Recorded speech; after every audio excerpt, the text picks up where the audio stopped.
Out here, trust isn't optional. It's essential. That's why crew around the world rely on Asperton insurance advisors. Built by former yacht crew, we know the risks, and we know how to protect you. Medical emergencies, mental health, active lifestyles. We've got you covered 24/7. Discreet support, personal service, global reach. Asperton Insurance Advisors, designed for life at sea. Visit asperton.com today. So welcome to your Self-Care on Board. And today with Kip, hello everyone, and Chazz. Hello, hello. So I have invited this couple from US, but you are actually not entirely US. And he'd like to speak to you guys about self-care, well-being, and longevity. So if you could just introduce yourself. Hi, everyone. My name is Kit. I am originally from the Philippines, but I moved to the state when I was 16 years old. And for the last 12 months, I've been traveling here in Southeast Asia. Okay. I am Chazz. I'm originally from Jersey. I moved to Hawaii, and that's my home now. You've been traveling last year, enjoying the journey experience, and we have lots to tell you. Yes. So today we're going to talk about changing your life and transformations. So the last year has been quite revelation. Now, what made you decide to leave the US? Long story short, we were burnt out of our regular lifestyle, and also we're living on autopilot a lot. We're asking ourselves, like, is this truly what our life is going to be? And one led to another, and we decided to take a chance and travel and really get to explore not just life, this world or Southeast Asia, but also ourselves, and come and find out we were. So 1 year ago, you left everything. Yes. Yeah. 12 months ago, we left Hawaii, sold everything that we possess, and decided to start this journey. We started in Philippines because my cousins did get married in the Philippines. That's where we started the journey. I think for the first 2 months, it was just we're trying to navigating the nomad life. We have no backgrounds, or none of our friends did it before.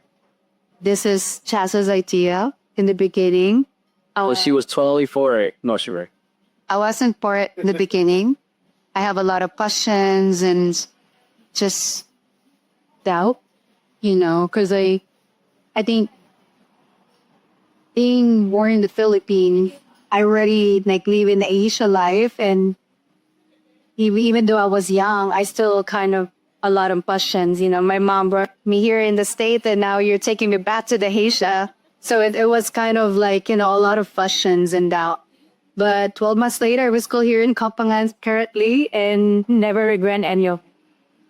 So yeah. So tell me, what did your parents actually pretty much say when you had the idea to leave everything behind, sell your life in leave your jobs and just venture out? I think originally they were happy for me. I think they were ever miss me, but they also know that I'm that type of person to do something so courageous. For them, they'd never really been to Southeast Asia or traveled that far before. So for me, I'm the one to just go. So They weren't too thrilled, but at the same time, that's okay with me because I'll expect them to understand and so they experience what I've experienced. Yeah. I think in the beginning, we have a mixed support. People like, oh yeah, do it. This is the best time to do it. Which is, I agree. That's the part of, I told Chazz, when I decided to say yes for him and to confirm it, that, we have nothing to lose, but, to gain more. Whatever it is, good or bad, we're gaining something from this journey. And that's absolutely right, And my mom and my sister have been supportive since day one, although we have a lot of questions and how are you going to be there? How is the visa situation and your healthcare, whatever, anything, any details that they could ask for, But like what I said earlier, we are we are we do everything. We like, even though we plan it for a little bit and we're doers. And like almost like nothing can stop us in a way. And yeah. Good. So, they have a quite incredible love story also. So self-care also means all about relationship and being able to manifest the love of your life. So just give us an idea on how you guys met. Okay. You want to go first? Here you go. Okay, so we met through a good friend, a friend named Steve, and I saw her through a video chat. And during that time, I had someone, she had someone as well, and we just became good friends, like on my social media. Or not good friends, but just social media friends. As that time went on, we started developing more friendships. And then next thing you know, Boca came saying eventually. But we ended up like going to see each other friends, because there was time where she was in New Jersey, I missed her by a mile, and we were both in LA at the same time, and you missed each other again by just a few miles, a few minutes. And then finally we started talking for real and got each other number and kept that momentum going. And we talked for 42 days straight before we actually hung out. But on the 40th day, she said, I don't want to, hang out with, I want to stay at the house. I felt offended, like, why not? What did I do? And long story short, she went to another island instead, right? And I was offended even more. I'm like, you know what? What are we doing here? And I ended up blocking her after that because I've been trying to be no pen policy. Yes. But for my side of story, I didn't stay at Chazz in the beginning, which is very nice of him to offer his like place. For me, just like, I never met him personally, even though we've been friends for like years on Instagram, social media friends. But it's just like the feeling, I haven't met you yet physically. And even though you're so nice, offering your place to stay, but I feel comfortable getting my own hotel in a way. But it felt at that time. And yeah, it just didn't work out for that time. However, he has a 16 hours layover in San Francisco. So I blocked her. And then so I asked her, hey, are you want this happen for a fifth time? And she's like, no. So she probably called me on my way back. She got me a hotel, ate for the first meal, you know what I'm saying? And we definitely hit her up that night very well. Like, it was one of the best days I've ever had. And it was just more fun. The both bounced and the sex and all that stuff. We just having a good quality time with Rokiki. So eventually you got them. Yeah. Since that layover that he had, we never stopped talking. And I ended up visiting him in Hawaii, finally, and we just clicked. And I fell in love with it, like, oh, I like this guy, And for sure, he married me he proposed after probably a year, so it says there, I knew it the whole time. Like, I knew the moment we had that Hawaii towards the other, because I had COVID while she quit her job, and I was like, come through, and we finally hung out. It was like, it was the best time I ever had in Hawaii, hands down. That's prepared. Like, Dad was answering all my calls. He gave me some amazing. And then I was like, where she at? So I felt my department was gone. I was like, ooh, let's search, you know what I'm saying? So I knew that month, that she was the one all that early. But I didn't want to like, oh my God, all right, well, calm down. It's only been a month, We talked for years, but it's only been a month. But we started hanging out more and, that's Oh my gosh, the biggest story I didn't tell yet is I had to get knee surgery and surgery went wrong. And she was with me in another state, Texas, to a whole continent. And this is like August, September. So 2 months of dating. It just ended up having this knee surgery and has to be in San Francisco. So it was quite a story, but yeah, we'll talk about more relationship later. Right. Yeah, because there was a lot of fun, but this December in like, what's the date? The 3rd? In like 4 days is our 3rd year's wedding anniversary. Nice. 3rd or 4th? The 4th? No, the year's anniversary, wedding anniversary. So yeah, I'll take that back. I knew she was the one during that time. That's why I brought it up. Because without her, I wouldn't say it's embarrassing, but I needed her help very bad at that, right? So it's actually, so you have to be there for each other in all of the moments in your life, the past 3 years. Never was just silent. It was at the moment like matters. Yeah. Yeah, that's big in our relationship. Memory. Never, yeah, even small or big, good or bad. We're always learning something from it. And we always chose each other, which is another big thing on. Oh, you always chose each other. Yeah. As a design would be loyalty. Yeah. So that's something I like to just go through in the last year. There's a lot of things that happens in my life. So it has not always just been like easy ride in the guts. So you maybe want to share with us tonight. Because self-care is all about also knowing how we can deal with the challenging moments in our lives. Yeah. I think that sometimes, like, there are sometimes that we can't help each other. And I think if you're in a relationship, before you go away, it's important to handle your own baggage first. And when you're in the relationship as well, sometimes you have to do what you gotta do, what you gotta do first. Because you can't, I always say, like, you can't pull somebody up from a sinking ship to another sinking ship. So you have to make sure you're good. And, you know, same thing with the gas mask, right? The bomb goes off, got the gas mask on. You put hers on, you're dead. Or you both don't take, right? So it's important that you make sure you do what you gotta do for yourself, and then you can help someone else. And I think that's what we stuck by as a relationship. Because I need to be strong so we can be strong. Yeah. I agree. I think for this last 2024 was a very challenging year for me, for my family. But one thing that stood me out there, Chazz stick with me, you know. Since we started dating, Chazz haven't met my family in the Philippines, except this time, which is it's not the best time because my brother passed away. And he has to see that for the first time in the Philippines. And, it's just like, for me that time, I didn't even think about, Chazz, you might feel culture shock. Because that time I'm already grieving. Yeah. It was a shocking news after Thanksgiving. Well, your mom was visiting us in Hawaii. Yeah, so it was literally December 1st. Yes, it was a good time. And then we received the worst call I ever, received in my life.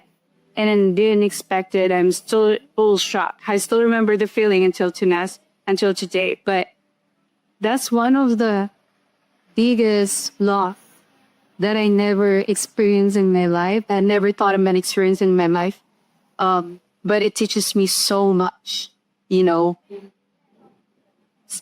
Okay, take your time. Take a step. Yes. But it made you very strong. It made me very strong. The grieving part is staging. Yes, it's staged. But I felt it's always in you. It is, yes. And it's just how you entertain it, how you carry the word, like that feeling daily, But I feel like everything happens for a reason. And I know it might not now, but later. And I know it's only for bloopers. That's right. Thank you for sharing. Yeah. I told Chazz, one thing I learned from that loss, that you have to lose something big to gain something bigger. So maybe this is now their journey. That's probably the one I gain, right? Or maybe more in the future. But I'm just taking this as like, this is life, I learned from that grief, from that loss, that there's only one thing in life certain, and that is death. And I kind of like heal in the good of like make me stronger, that I'm not as longer scared of death. That is years. And it's just actually a beauty, you know? This is actually when he does say that the fearful or we have fear is the opposite of love. And once you do need love, it's actually more the fear of death. What will happen? What is the worst that happen? Yeah, death. Yeah. And sometimes we have fears also like the fake evidence that carry real. But in issues. Yeah. Good word. See, we learned a lot from her as well, everybody. Tremendous that. I thought we can then learn too. Oh, well, thank you for sharing. If you have big this, all of us look good eventually. Unfortunately, my more this human skills. So you have now you making yogi. Yeah. Yeah. How did that help you, that training? You know, back to I was saying about that crew. Yoga was part of my grieving. And it helps me, it's a huge part of me. Even back in Hawaii. I did my training here in Kofama in July 2021 till August. But I started my yoga journey for over 5 years already and then become more active when I moved to Praia. When I just got back from my brother's funeral in the Philippines, that's one thing I do. I get a membership, a yoga membership in Hawaii. And I don't know, I feel like I just got more connected about myself doing the practice. Then it helps me to kind of go through the days of grieving there, you know. The yoga teacher training here helped me to become more knowledgeable about yoga. And it's just not about a training, physical training, but more on connection about your mind, body, and soul. So I learned so much from one yoga. I have a very, very good and talented instructor. I'm very blessed to, gain knowledge from them. Yeah. Thank you. So you actually working quite a transformation in life here. Yes, we actually did I actually just competed in my first bodybuilding competition. And I've learned so much about my life in that time. I've learned that we have to find something deeper than just, energy from your foods and all that stuff. You have to look for your discipline and even deeper than that. And for me, I had some support, which is my wife. Like without her, I wouldn't be able to do it. I had God in my back too. He just kept pushing me through the things I couldn't do. Working out on fumes, working out with like nothing, feeling heavy, mentally struggling. But going through that stuff made me realize how important discipline was in my life. Oh, now, how long is this journey gonna go? Do you have a can? Do the parents concede hate because that's actually life? I'm a nomad. It is, actually. I told Shaf in the beginning, what if I got pregnant during Cravaman? I think that's the only time that we're going to go back to the States.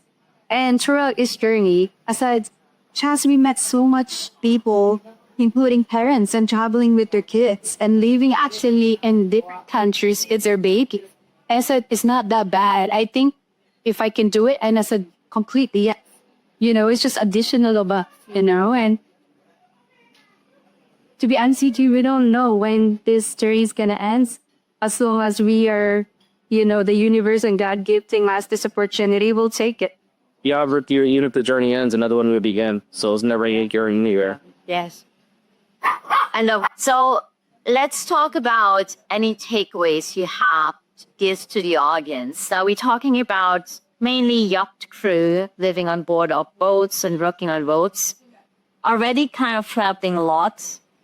Or maybe some of them want to exit or want to place up be different and also want to just kind of venture out, identity free. So that's long-earned freedom. Give us a takeaway. I'll go first. I would say that what I was reiterating before is that you're not truly free unless you are truly disciplined.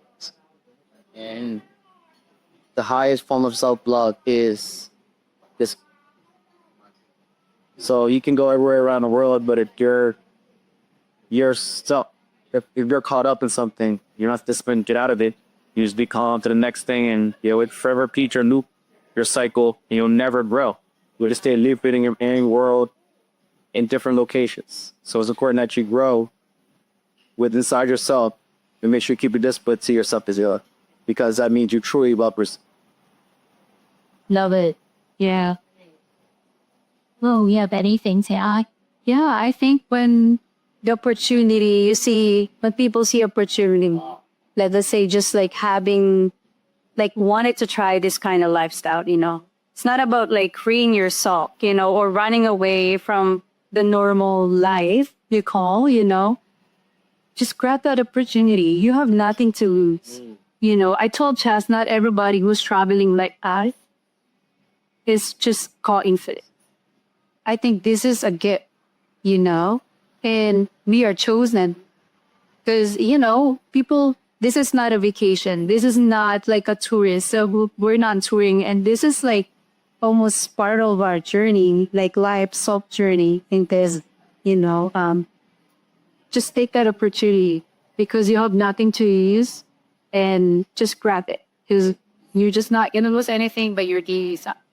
It's really not as a cake. Something really important to say, not a vacation, guys, because some people are like, oh, look at them. And like, well, there's discomfort, no? Oh my goodness, yeah.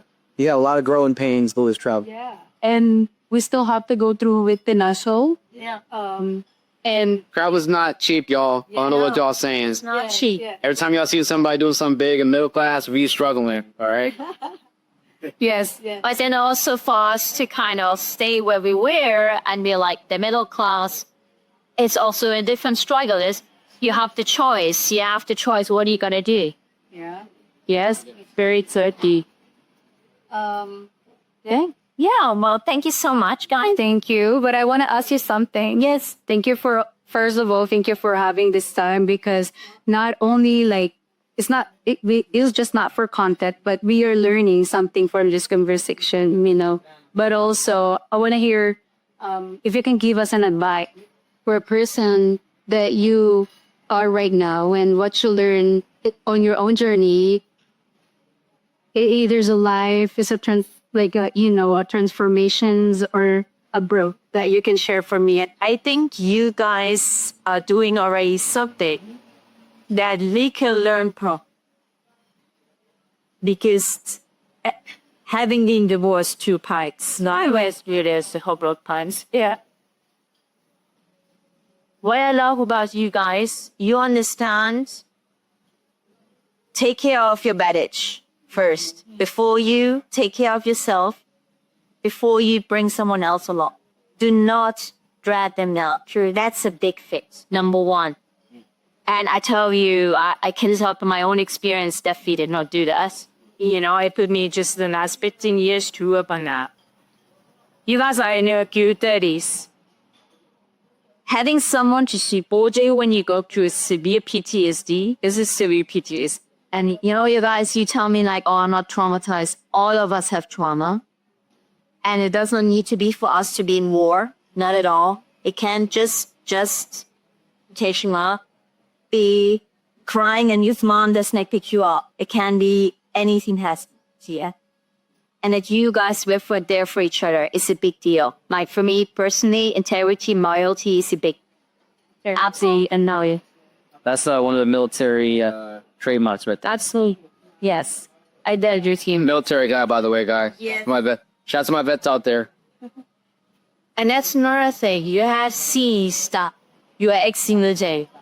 Some people of us don't actually realizing how insightful, how well said. They don't know, sorry that I'm saying that, but it's true. How entitled and how well we have it. Yeah. And then another thing is, if you look at you being together through the bad times, you be there for a surgery. I mean, this doesn't see what relationships are about. They're not about just like, oh, let's go on a vacation. Let's go party. You guys don't even drink, do you? Barely. You've been in your relationship one strong. Yeah, both drunk at the same time once. Yeah. once in how many years? Almost 5 years down. Yeah. Oh, Why I'm saying that? Because none of the relationships are based on the lie. For people not being awake or showing a version of themselves that is not authentically there. So what I have experienced, and I trained with them yesterday, authenticities. And I love this. you cannot fake. Yeah, no. They just You can pick it, but that takes energy. It's like a muscle. You gotta wear out eventually. Absolutely. And then what is it going to make you? It makes you depressed, anxiety, because you can't see someone. The love story. Listen to this. They lived in 2 different parts of the world. Yeah. Like A continent which is away. 12-hour difference, y'all. But literally the opposite side of the world. And it worked. So do not tell me, like, if it's meant for you to be together, it will happen. God, universe, the creator will make it happen. You want it to work, and you put the energy and effort to make it work, but all will work. God will. Yeah. And this is spirituality. This is going with your pedal. And I think our nomad life is they really ask that. Okay, well, thanks so much. Yeah. Hey, I just want to say thank you for this interview. You're amazing. And guys, side note, we had a conversation. This woman knows a lot of stuff. She knows her stuff. So you guys got some good questions. Follow this woman. She's great. She's amazing. Her information is prestige. And also follow these guys on Instagram. Yeah. At Soulflow with Kim. Coach Coursey _ at the end of that. So he's also a great coach. And also you a teacher coming. So watch that, Stace. Kiss a kick. Thank you. If your brand belongs in the heart of the yachting world, this is where it happens. Yachting International Radio reaches over 1 million yachting professionals and enthusiasts every month with 77 million impressions, 220,000 social followers, and 74,000 podcast subscribers. Our hosts are insiders, crew, captains, CEOs, trusted voices shaping the industry. This is targeted, high-impact advertising in a luxury niche. Visit yachtinginternationalradio.com/advertise. Your audience is already listening.